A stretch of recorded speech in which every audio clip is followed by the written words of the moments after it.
দিনটা ছিল 15ই জানুয়ারি, গেছিলাম কলেজে। বাট কলেজে সেরকম ক্লাস না থাকায় আমরা সব বান্ধবীরা মিলে চলে যাই বইমেলা। মেলাতে প্রবেশ করতেই আমরা প্রথমেই দেখি বিভিন্ন ধরনের সুন্দর সুন্দর আর্ট করা আছে।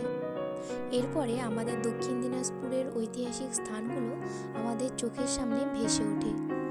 এখানে ছিল বাণগড়, মা বল্লার মন্দির, আরও অনেক ঐতিহাসিক স্থান যেগুলো ছিল ফ্রেমবন্দি করা।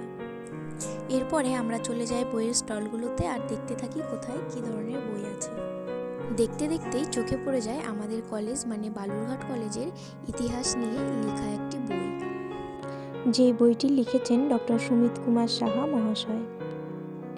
পুরো মেলাটি ঘুরে ঘুরে আমরা এখন দেখছি। আর এটা হচ্ছে বইমেলা স্টেজ, এখানে প্রত্যেকদিন সন্ধ্যাবেলা করে অনুষ্ঠান হয়। ভিডিওটি ভালো লাগলে অবশ্যই চ্যানেলটিকে সাবস্ক্রাইব করবে। Tata, bye bye.